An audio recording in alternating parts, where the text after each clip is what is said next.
Oh, hello there friends, Greg here. Tonight I have decided to take the family to a movie, but we are seeing a movie, we're going to see the Lego Batman movie, but we are going to see it at a very special place, probably something that you may not have ever seen before. We are doing it at one of the last remaining drive-in movie theaters in the United States.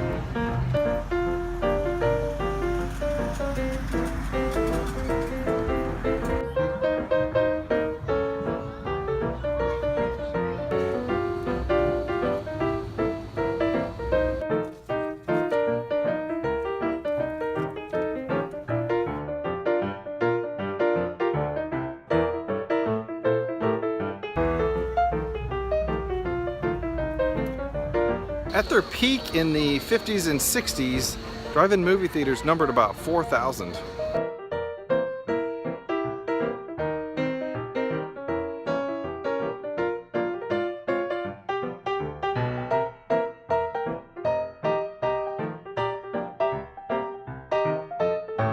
And now, here it is in the 2000s, and there's less than 350 left.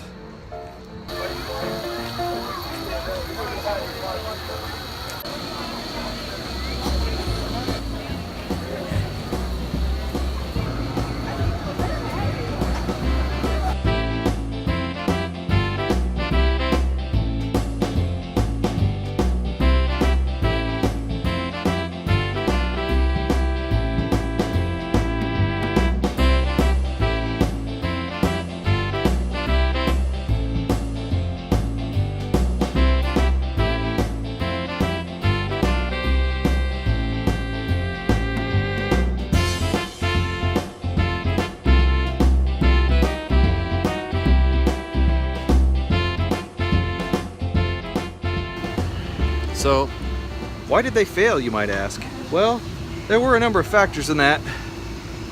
One of which was the rise of television. Another factor would be that, an indoor movie theater is just more comfortable. You don't have to worry about mosquitoes.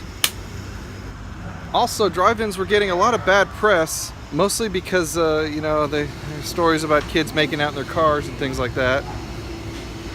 And finally, another factor that you may not have thought about is the oil shortage of the 1970s. Of course, if you were driving a car to a movie theater and you don't have any gas, it kind of could be a bad thing.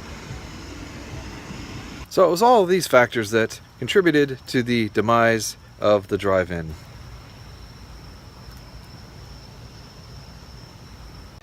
Now, as a kid, I remember going to a drive-in called Prairie Lake Drive-In in Altamont Springs, Florida. And I remember seeing a movie there called The Final Countdown. No, I don't mean the song by Europe. I mean the movie with Kirk Douglas and Martin Sheen. When I think of a drive-in, I actually think of like a movie that was set at a drive-in. Movies like, like The Outsiders, or Back to the Future 3, or Pee-wee's Big Adventure. But the one that I remember the most has to be Grease. Let me show you the sign that they have here.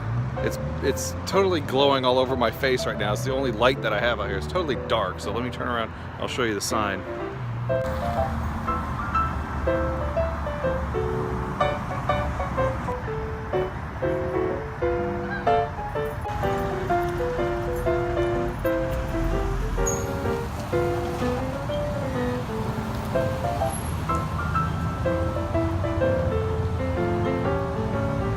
Well, I hope you enjoyed this brief but very dark tour of the Silver Moon Drive-In.